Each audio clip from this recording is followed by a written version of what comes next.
respected guest for today's webinar, Sri Jayanta Mitra, Barrister and Senior Advocate of Calcutta High Court, our Chief Executive Officer, Sri Pradeep Agarwal ji, ED, Sri Prabir Roy, my colleagues, staff of heritage institutions, and students who have joined this webinar with us. Good afternoon to all of you. We are all aware that during lockdown for last 55 days due to COVID-19 pandemic, the entire system, that is from education to industry, employment to layoff, and from earning to spending money, has been badly affected. The field of law and the profession is also not devoid of the effects of this destructive virus. Under this situation, regular classes in college premises is beyond our imagination.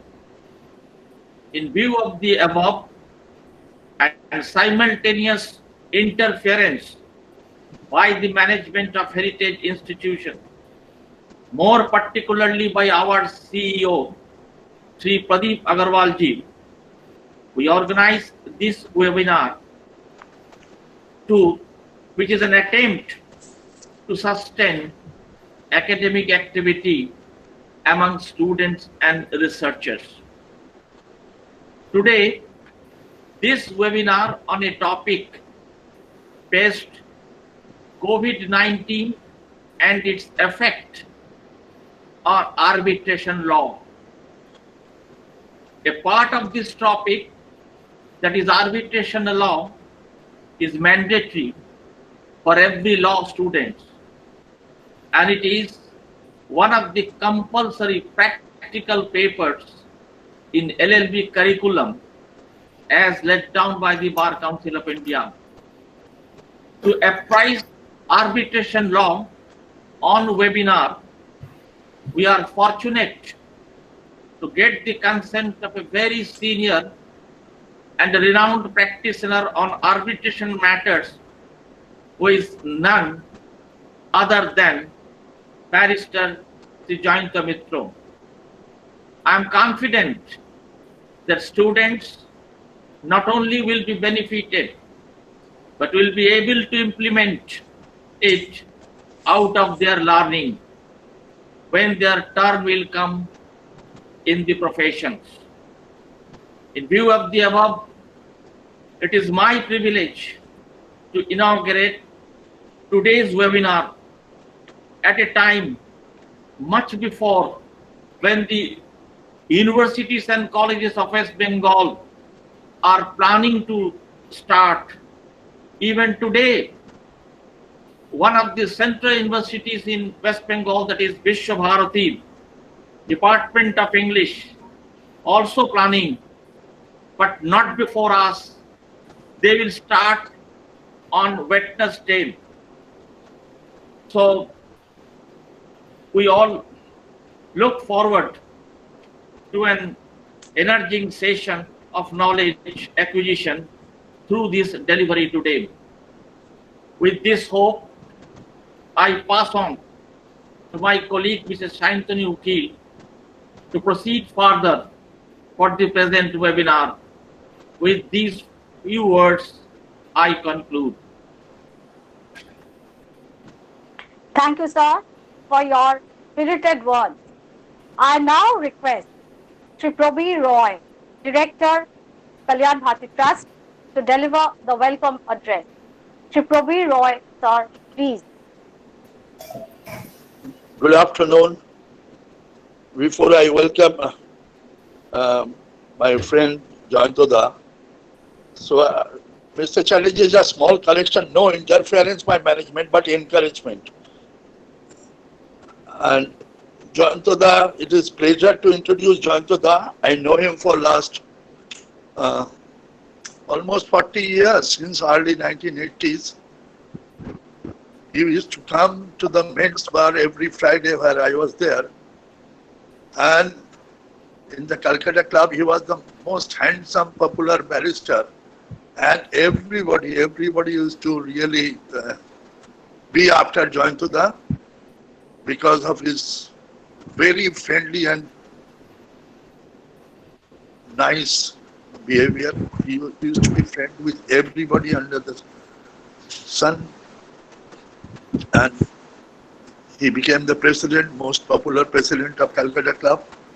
And he's, of course, all of you know that he is better than me, that he is the most renowned lawyer, practicing lawyer in the city. Not only in arbitration, but in every matter. So, welcome, Jayantodda. Wish you all the best, and I'm sure we all will be highly benefited. And it's a really, we are grateful to you for sparing your valuable time. I know how much you earn every hour, so, which I am not disclosing in this forum. All the best. Welcome, Jayantodda. Thank you. Thank you, sir, for your welcoming words. It is now time to introduce our eminent speaker to the audience. Sri Jayanta Mitra completed his graduation in economics from Presidency College and then went to Great Britain for higher studies. He received his degree in law with honours from London School of Economics and Political Science, University of London in 1963. Thereafter, he was called to the bar by the Honourable Society of Middle Temple, London, and became a barrister. He joined the legal profession in the chamber of Mr. Subimal C. Ray, who later on became a judge of the Supreme Court of India. Sri Mitra was awarded the status of a senior advocate by the Calcutta High Court in 1987. He is widely acclaimed for his practice in commercial law, constitutional law, arbitration law, and tax law, and has appeared in almost all the high courts as well as the Supreme Court of India. He was invited by the government of West Bengal to be the Advocate General in 2014, which post he held till February 2017. At present, Sri Mitra is the President of the Bar Library Club, Calcutta High Court. He is also a member of the Rotary Club of Calcutta and keenly involved in a number of social welfare activities. We are truly honored to have Sri Jayanta Mitra with us today. I now request him to deliver his lecture on the topic COVID-19 and its effect on arbitration law. Sri Jayanta Mitra, please. Thank you very much for your kind words. I am no longer the president of the Bar Library Club. I have left that particular post last year, and now somebody else is the president. But be that as it may, it is a pleasure to come before the students. I hope I am being heard by all the students who are there.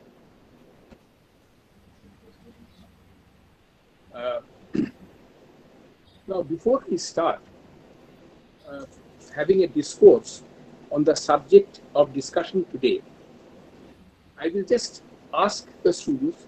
I am sure all of them, at least most of them, have read A Tale of Two Cities by Charles Dickens. Now, his immortal lines, the first few lines of that novel, is memorable. One can't forget it. If I may, just repeat it. It was the best of times. It was the worst of times. It was the age of wisdom. It was the age of foolishness. It was the epoch of belief. It was the epoch of incredulity. It was the season of light. It was the season of darkness. It was the spring of hope. It was the winter of despair. Though these words were written 160 years ago, these lines have become just as relevant today. The coronavirus pandemic has created a complete upheaval in our daily existence. Every aspect of our life, in an otherwise mundane existence, has been thrown off gear. We, the human beings, are groping in the dark, seeking to find our way out.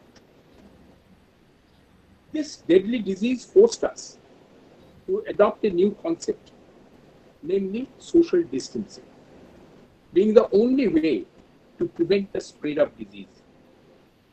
The practice of social distancing is here to stay, and that will necessarily force us to bring about far-reaching changes in the justice delivery system.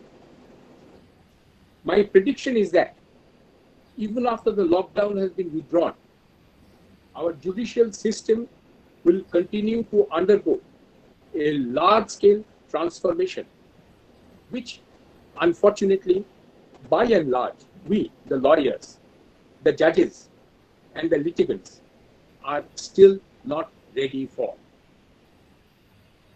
In a recent seminar held in New Delhi, Justice D.Y. Chandrachud of the Honorable Supreme Court, who was the chief guest in that seminar, said that judiciary shall embrace the use of e-governance.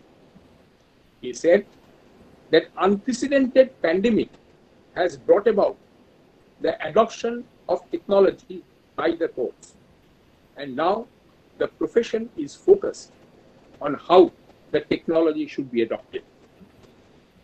Incidentally, on 13th May 2020, in an interview to the Times of India correspondent, Mr. Yogesh Tyagi, the Vice Chancellor of Delhi University, said that we are in an era of innovation and are exploring solutions from going online to blended learning. He said further that any new system will not be 100% perfect, but that does not mean that we cannot work on improving it. I feel that with such spirit of innovation, we will have to examine the impact of COVID-19 on the law of arbitration. You are all aware that the Arbitration and Conciliation Act 1996 is divided into 5 parts.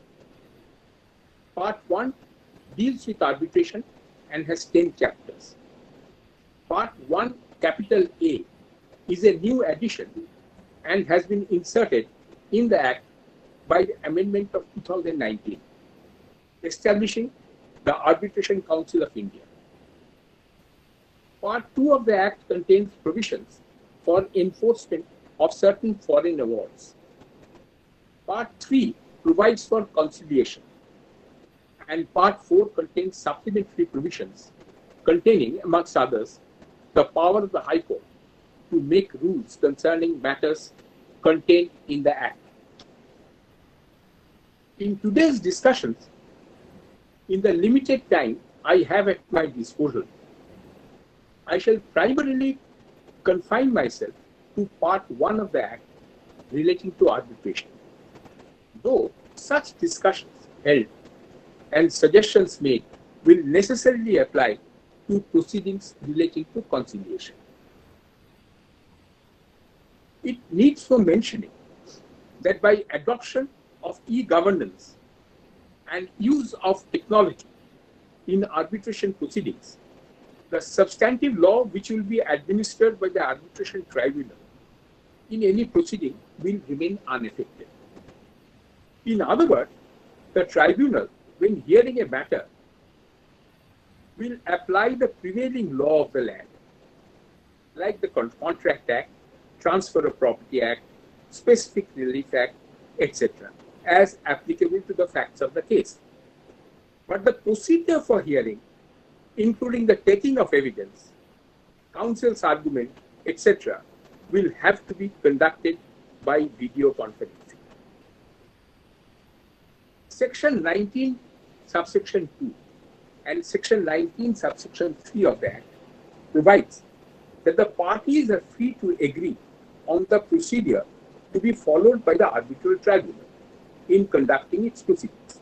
If the parties fail to agree on the procedure to be adopted, the arbitral tribunal may conduct the proceedings in a manner it considers appropriate.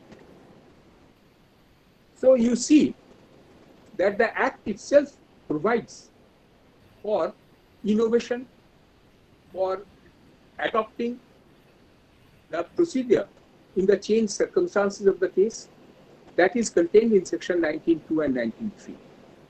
Thus, in a situation where social distancing is imperative by reason of the pandemic or otherwise, parties are expected to voluntarily agree, and the arbitral tribunal will be lawfully entitled to take recourse to online procedure and to direct the parties to file pleadings and copies of documents through electronic mail and conduct arbitral proceedings through video conferencing without violating the mandate of social distancing.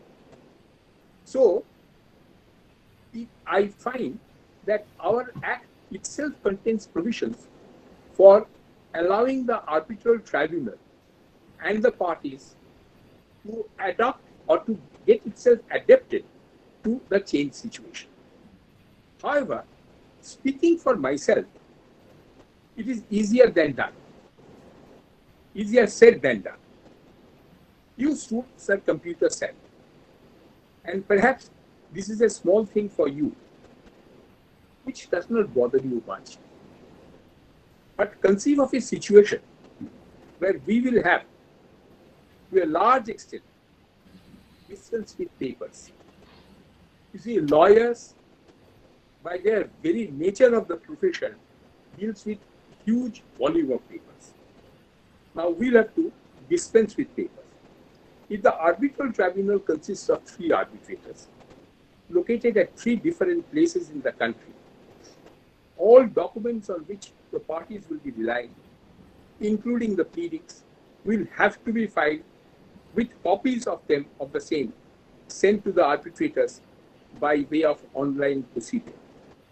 The same procedure will have to be followed in respect of parties to the procedure, so that all those who are participating in the proceedings will have before them the same set of e-documents. When documents are voluminous, this may pose some problem. I recall in this connection a particular arbitration proceeding in which I am appearing as a counsel. 3 trunk loads of documents are there which have been filed before the learned arbitrators. Arbitral tribunal consists of 1 learned judge from Calcutta High Court, 1 learned judge from the Delhi High Court, and the presiding arbitrator is a judge of the Honorable Supreme Court. So the result is this: we have got 3 learned judges from the 3 different places, and in fact, 1 learned arbitrator is from Delhi High Court, so he has to travel from Delhi. One from Calcutta, of course, he is here, the venue being Calcutta, he is attending here. And the learned Supreme Court judge, he happens to, after retirement, settle down in Calcutta, so he is here. Now, for all of them, all the documents will be prepared. Where the documents are voluminous, this may pose problem. In case of witness action, the parties will examine their respective witnesses through video conference. And in similar method, we will be cross-examining through online procedure. Transcripts of their deposition will have to be transmitted to the parties and the arbitral tribunal electronically.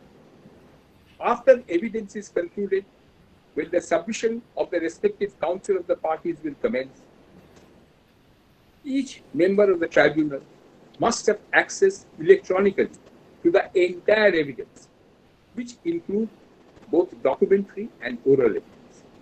Additionally, electronically, copies of all documents, all decisions, and authorities to be cited by each party before the arbitral tribunal will have to be provided beforehand. It has been suggested that to facilitate this procedure, there should be interlinking of e-libraries across the country, and there has to be a seamless access to video conferencing.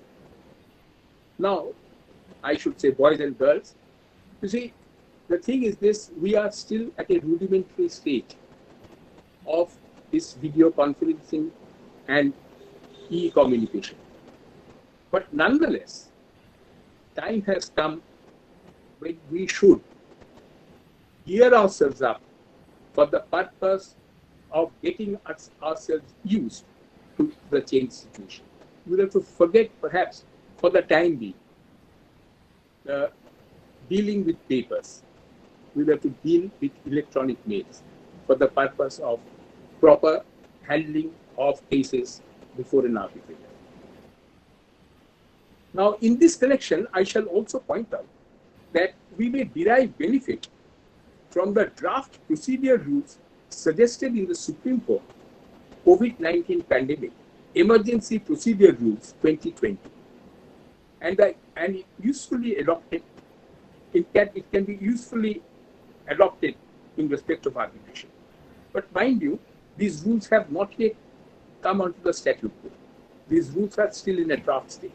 But I found that what has been suggested is quite interesting and quite acceptable in respect of arbitration procedure. I shall read out that particular rule. Rule number 4, its title is Video Link Hearing. First subclause, the Supreme Court, wherever I am reading Supreme Court, you read arbitral tribunal. The Supreme Court shall provide a video link facility for conduct of hearings. 2. The video link facility shall be provided to all parties in the proceedings.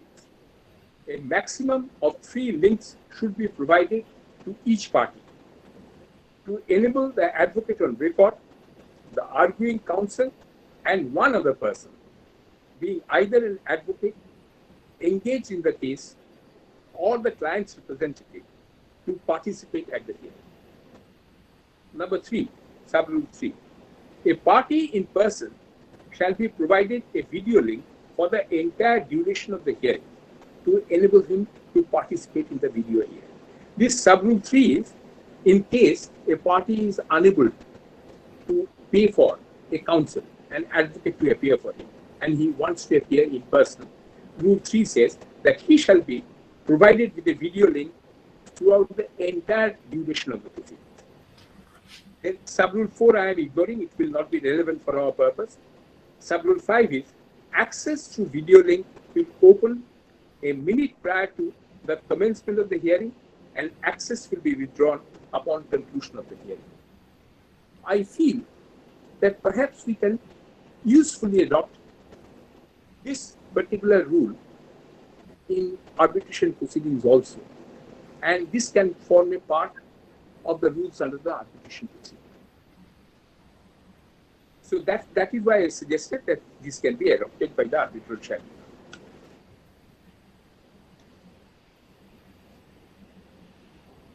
Now, you are aware that various provisions of the Arbitration and Conciliation Act 1996 stipulate time limits, within which various acts by the parties or the arbitral tribunal are to be performed.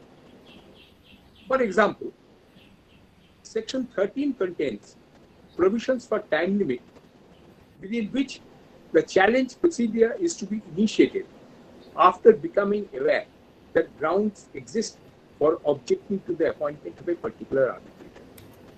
This particular rule has been put into the statute book for the purpose of transparency in arbitral proceedings. In case, in course of the proceedings, it is discovered that the arbitrator had been, as a lawyer or otherwise, had been connected with the adversary party at any point of time, or there are various other grounds, then the party will be entitled to raise objection to that. And the Section 13 fixes a time limit within which that particular stand has to be taken. Similarly, the Act has put a limitation in Section 23 of the Act within which the pleadings of the parties before the arbitrator are to be completed. In other words, the statute has ensured that there should not be any, I think there is some disturbance. There should not be any delay in conclusion of the arbitration proceedings. So, Sheikh, hello, Yes. am I being heard? Yeah. Yes, sir. Yes, sir. You are audible. Okay, very good. Similarly, the Act has put a limitation in Section 23 of the Act in which the pleadings are to be filed before the arbitrator. Section 29A contains mandate on the arbitral tribunal regarding the time within which it is to make its award after completion of pleadings by the parties. Section 34 provides the time limit within which application for setting aside an award can be made after the concerned party has received a copy of the award. There are other provisions also in the Act stipulating limitation of time. All these provisions have been made by the legislature in order to ensure that the proceedings in arbitration are expedited. Now, the advent of the pandemic has thrown all the stipulations with regard to time limits under the Act off gear. The courts have ceased to function normally, except now the High Court has started to operate slowly through electronic media. I am not sure what is the position with regard to the district courts.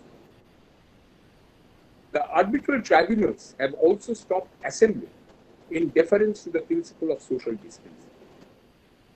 The question has arisen now that during the lockdown period, if the time prescribed for the arbitrator to make its award expires, or they are unable to proceed with the hearing during such period, or either of the parties is unable to approach the court for setting aside the award, or either of the parties are unable to file their pleadings within the time that has been fixed by the arbitrator, then what is the position? Then what will be the fate of the arbitration proceedings? This is a very vexed problem which had been troubling all of us. I am just giving you the example. In one arbitration proceedings in which I am the arbitrator, the parties were appearing very smoothly, the proceedings were going on. Now, by reason of this pandemic, the social distancing has come into operation. I am not being able to hold the sitting. As a result of which, the time is passing. As yet, I have not started the hearing by video conferencing. Soon I shall start. But in the meantime, 2 months, 3 months have gone by. Now, what is going to happen to them? Now, this problem was brought before the Supreme Court. Some persons from different parts of India, they had foreseen this problem.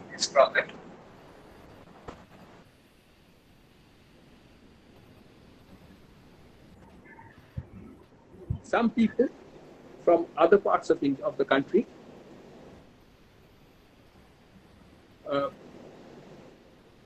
approached the Supreme Court and pointed out the practical difficulties which had been created by reason of stalling of the proceedings due to pandemic. The Supreme Court exercised its power under Article 141 and 142 of the Constitution. I hope you are aware of Article 141 and 142 of the Constitution. Just for your guidance, I shall read it out so that you may appreciate what the Supreme Court has done. Article 141 of the Constitution says, law declared by the Supreme Court to be binding on all courts. And it says that the law declared by the Supreme Court shall be binding on all courts within the territory of India. Article 142, which is the next article, that says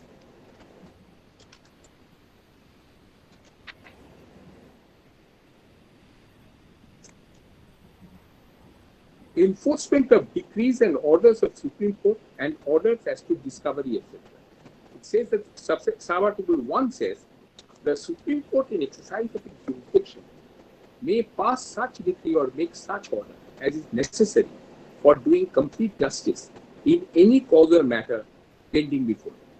And any decree so passed or order so made shall be enforceable throughout the territory of India in such manner as will be prescribed by or under any law made by Parliament, and until provisions in that behalf is so made in such manner as the President may by order prescribe. Now, in exercise of these powers under this article, these two articles, Article 141 and 140 of the Constitution, on 23rd March, the Supreme Court passed an order that the period of limitation prescribed under the general law or special laws, whether condonable or not, shall stand extended with effect from 15th March 2020 till further orders to be passed by the court. Subsequently, by a further order dated 6th May, very recently, the Supreme Court directed that all periods of limitation prescribed under the Arbitration and Conciliation Act 1996 and Section 138 of the Negotiable Instruments Act 1881 shall stand extended with effect from 15th March 2020 till 15 days after the lockdown was completely lifted. So, when there was some problem in the working of the provisions of the Arbitration and Conciliation Act, particularly with regard to limitation of time, the Supreme Court came forward and solved the problem. Now the parties will be entitled to take advantage of this provision for the purpose of excluding this period during which the lockdown continues.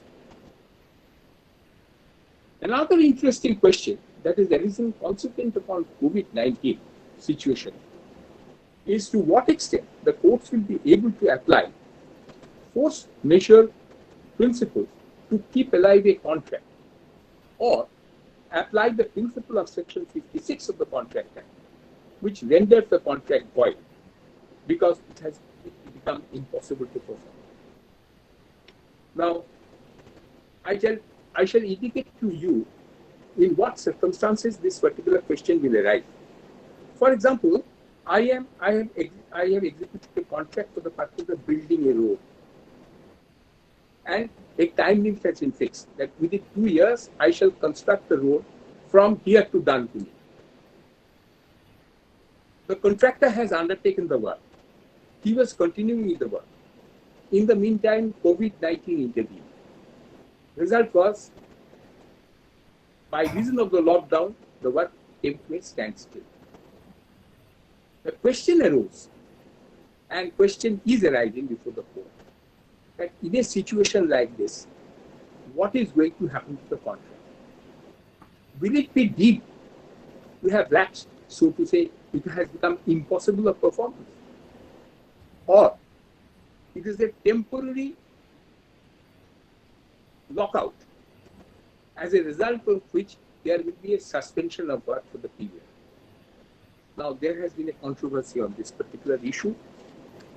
There are various problems which are arising out of it, and the courts are seeking to solve such problems have passed contradictory orders. I shall just indicate to you what has happened.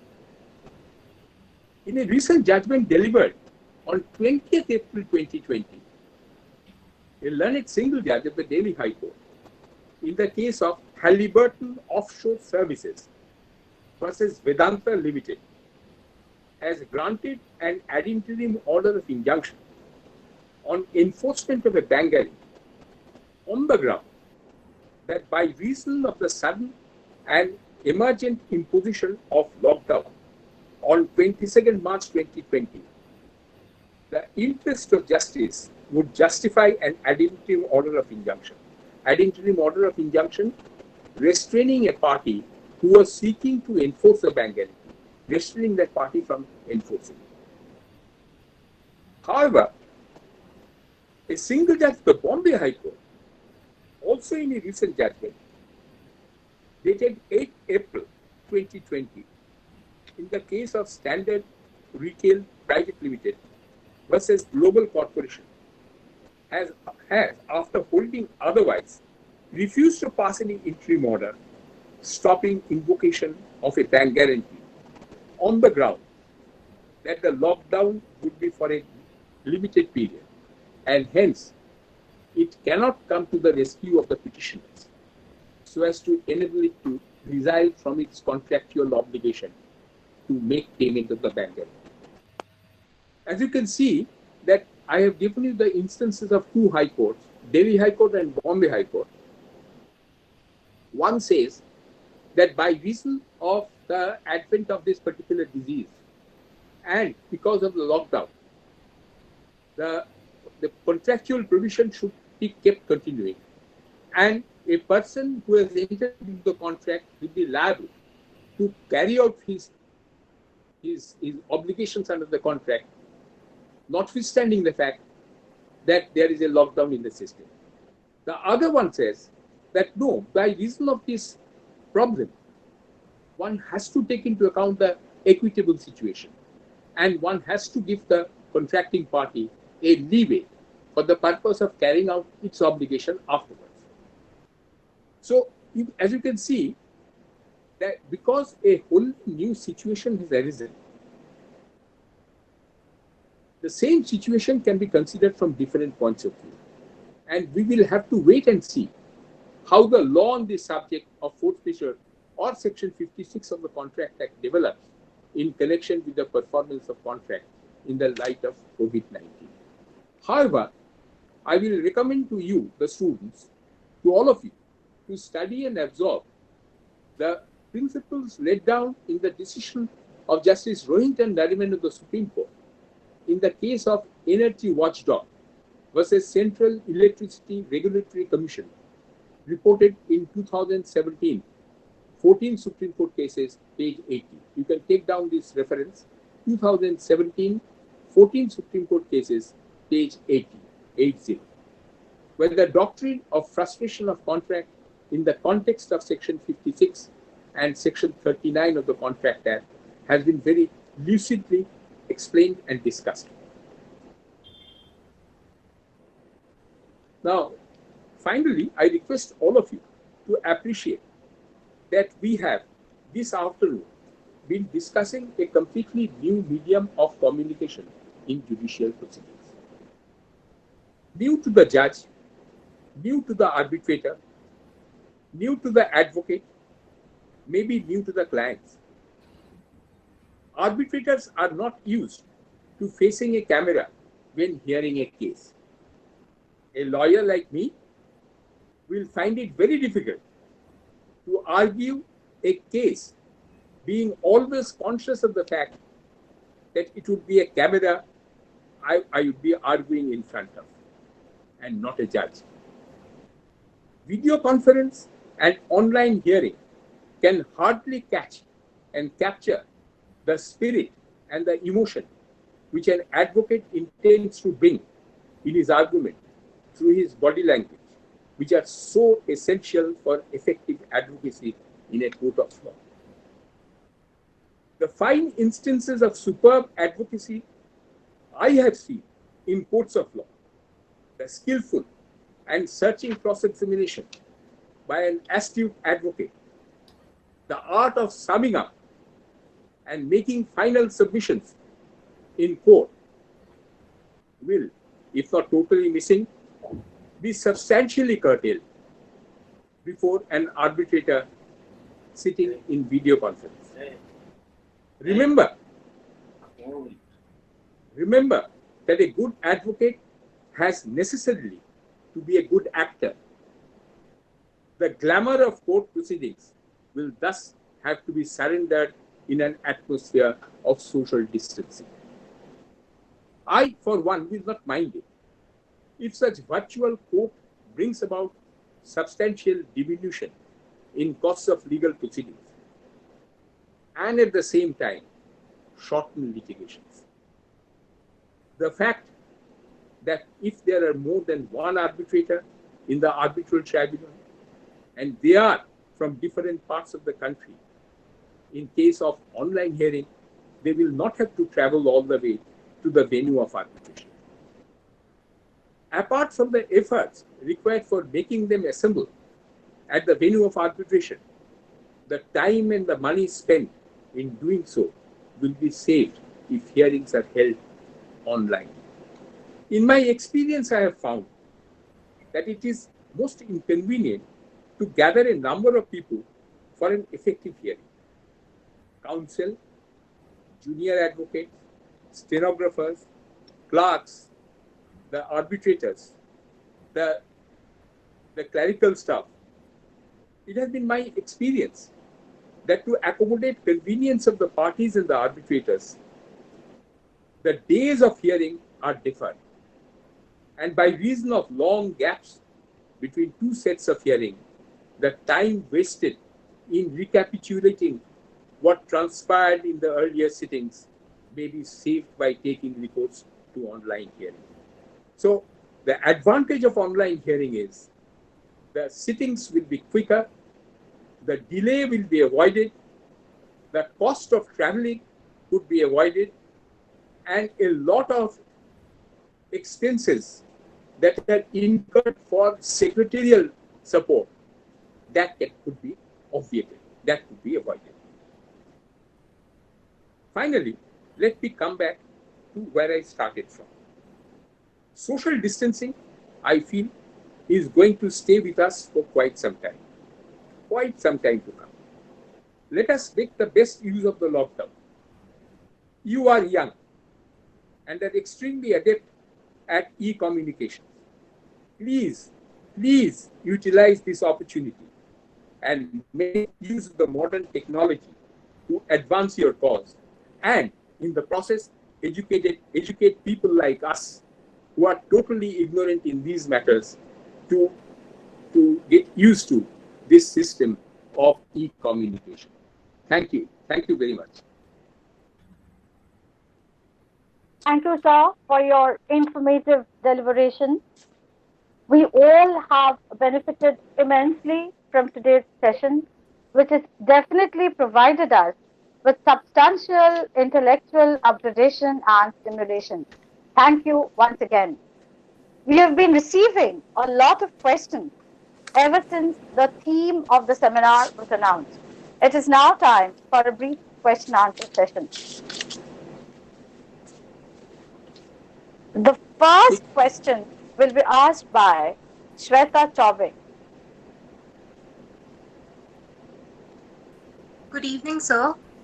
Good evening. My name is Shweta Chaubey. I'm from the 8th semester of Heritage Law College. So firstly, thank you so much, sir, for this enlightening speech. So my question for you today is democracy at risk considering the current political scenario? Well, this is not a question on Arbitration Act, but anyway, I shall answer this question. It is a very, I should say, necessary question. This question should arise in the mind of young people. Democracy, you see, it depends upon how you handle democracy. For example, democracy, I do not think will be at risk in case the government step in for the purpose of ameliorating the problems, getting rid of the problems which have arisen by reason of this. For example, these laborers who are walking down from different places, the government is trying to organize their returning back their home. These are things which have arisen because of this very unusual occurrence of this COVID-19. But then again, the government has stepped in for the purpose of handling this situation. To that extent, it is good. But at the same time, I feel that there are inherent risks involved. I tell you how. This is an unusual situation. Since the adoption of the Constitution of India in 1950-51, we have not come across this situation at all. Therefore, in order to handle this situation, the governments have been given enormous power. If governments do not utilize this power in the way they should, then we shall be opening ourselves to the risk of our democracy being jeopardized. I give you one example, and in fact, apropos the next question also, the same answer will come. You know that I think 5 or 6 states by themselves have issued notification, not an act, issued notification suspending all labor legislation in the state. They are UP, Rajasthan, Madhya Pradesh, Odisha, and I think there is another one. 5 states have taken this decision to completely, suspend the operation of all social legislation pertaining to labor. What are those? Industrial Disputes Act, Payment of Wages Act, Payment of Gratuity Act, Contract Labor Regulation Act. Similar acts like this, they have been suspended for 3 years. Excuses to get over the COVID-19. Now, I say, the people of India will decide as to whether that's the right decision. You cannot, these acts are central acts. Our parliament has given this particular protection to our labor force. States cannot take upon itself the right to abrogate that particular situation, abrogate those acts, and say that these will remain suspended for the time being, for 3 years. I say this is something, an inroad into the democracy. That's the question that you have been asking. Yes, the next question. Thank you, sir. The second question will be asked by Srijani Das. Good evening, sir. Good evening. Thank you so much for your lecture. I am Srijani Das of 8th semester of Heritage Law College, and my question is, what is the impact of COVID-19 on human rights and rule of law? I have already answered to some extent in answer to the earlier question. The impact of COVID-19 on human rights is still in an experimental stage. We are trying to sort of work out in the way so that we can meet the exigency of the situation. You can see that by reason of COVID-19 and the lockdown which has taken place, people are undergoing terrible distress. They have to walk miles after miles after miles. People are getting run over by the trains, railways as they are crossing the railway lines. They are trying to return to their homes. They are not being able to do that. See, these are basic human rights which we'll have to protect. The government is trying to give some relief, both the central government and the state government. But I personally feel that is not sufficient. The impact of COVID-19 is that the human rights had not seen such a, human rights had not confronted this kind of situation at any time in the past. Therefore, now, being confronted with this, we are still in an experimental stage to find out as to how best we can protect the human rights and save these people from utter disaster. Yes. Anything else? Thank you so much, sir, for your brilliant lecture. Thank you. Thank you, sir. And now Priyanka Sarkar has a question. Good evening, sir. Just a Sir, minute. I can't hear you. Yeah. Sir, can you hear me? Am I audible? Mm-hmm. Mm-hmm. Okay. Thank you, sir. So my question to you is our government's use of digital surveillance technology to respond to the pandemic narrowly tailored to protect the right to privacy, assembly, and expression? Well, it is absolutely on the borderline. I do not know how ultimately it will transpire. Can you hear me, Yes, sir. Vaishnavi? Yes, sir. Okay. You see, what is now?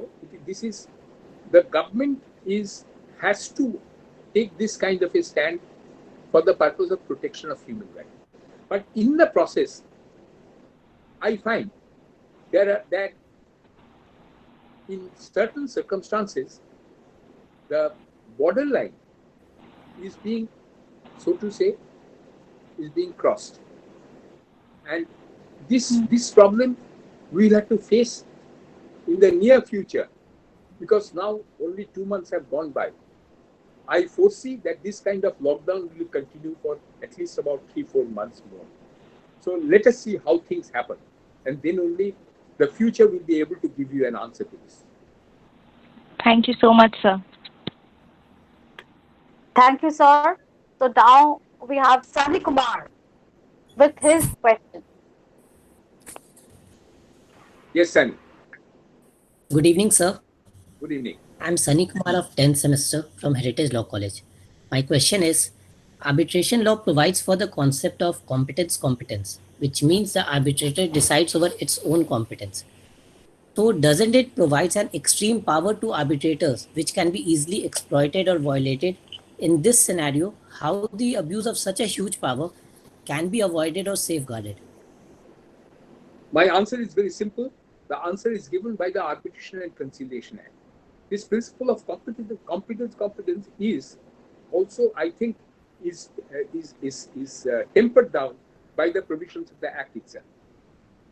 Section 18 says, parties shall be treated with equality and each party shall be given full opportunity to present his case. Here, I feel the arbitrator's power is restricted. He is obliged to give. He is obliged to give full opportunity. Secondly, you look into Section 19, the rules of procedure. The rules of procedure, firstly, is by the parties, as per the parties' agreement. Then, if the parties cannot agree, then only the arbitrator comes in. So, at every stage, I feel that the arbitrators the parties are breathing down the neck of the arbitrator. Arbitrator cannot take any step, cannot take any decision, which will, in any way, be contrary to the interest of either of the parties. The parties will not withstand that. After all, who is an arbitrator? It's the choice of the parties. Who is an arbitrator? It is a forum decided by the parties. Therefore, how can the arbitrator, as per your question, how can he exploit and violate the mandate which has clothed him with the power to decide the issues?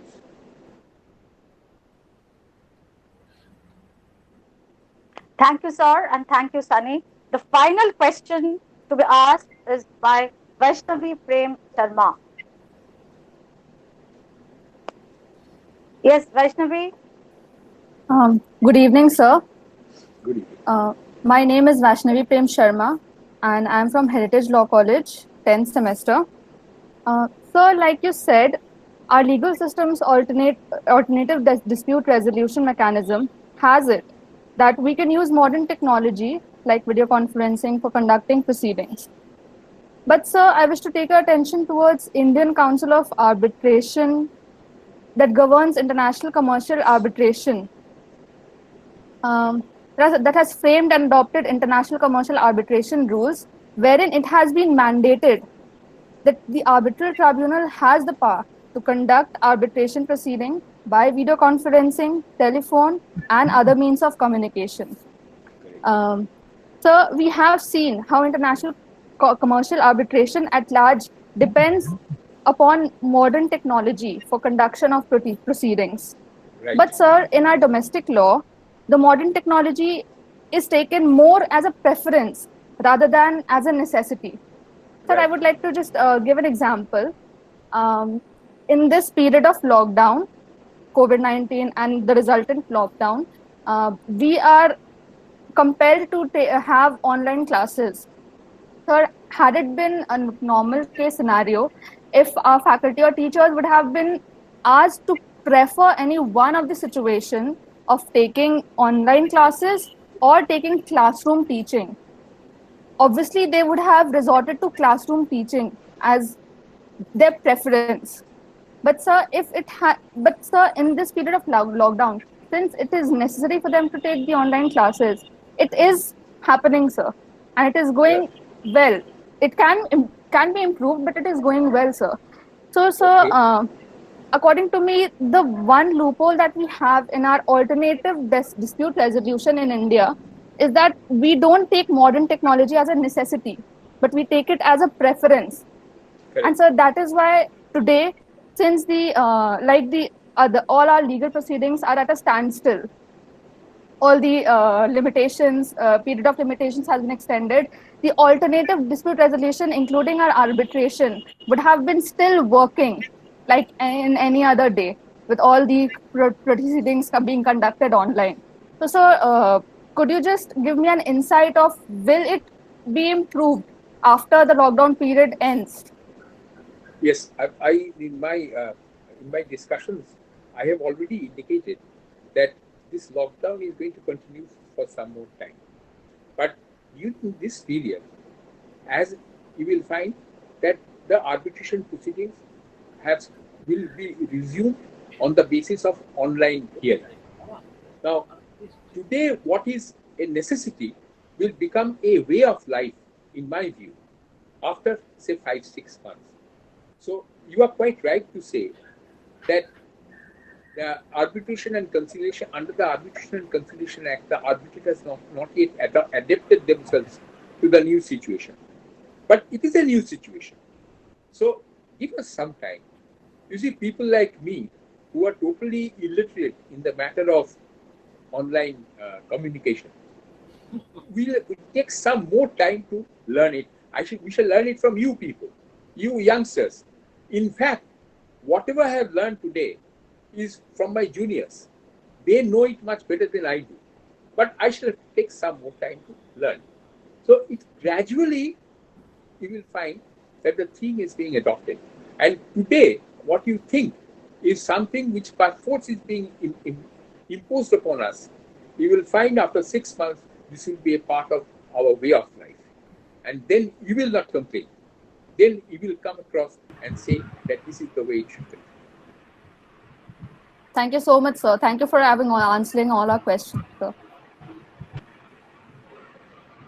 Yes, we come to the end of an exciting round of discussion.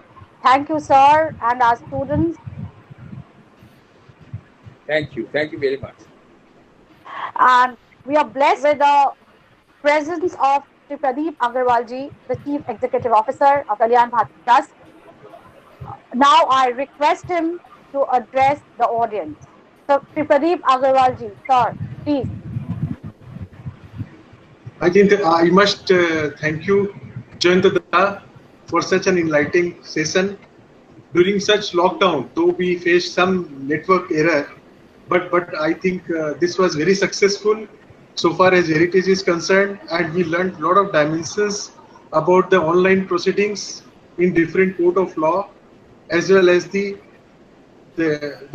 learning platform where all of our students, as well as the students from other universities, they participated and learned a lot. Thank you, sir. Thank you very much indeed. Thanks, sir. Mr. Agarwal. Thank you. Thank you, sir. Thank you, sir, for your motivating words. Thank you, Pradeep ji. I now request Dr. Shantanu Mitra, Associate Professor of Law, Heritage Law College, to deliver the vote of thanks. Thank you, Dr. Shantanu. Shantanu Mitra, sir. Thank you, Shantanu. On behalf of Heritage Law College, I would like to place on record my wholehearted thanks to our guest speaker, Mr. Jayanta Mitra, for enlightening us with his powerful deliberation. I am deeply thankful to the entire fraternity of Kalyan Bharti Trust for KBT for giving us the opportunity to organize the webinar amidst lockdown. I would also like to extend my sincere gratitude to Sri Pradeep Kumar Agarwal ji, CEO, Heritage Group of Institution, for his encouragement and continued support in making this webinar successful. I would like to thank profusely Mr. Prabir Roy, Director KBT, Professor Dr. S.S. Chatterjee, Principal Heritage Law College, and all the other dignitaries for gracing this occasion with their presence. I further would like to thank Mr. Devashish Karmakar, System Head, for making all the technical arrangements for the webinar, and Mrs. Suhashini Chaudhary for her enduring assistance towards the success of this webinar.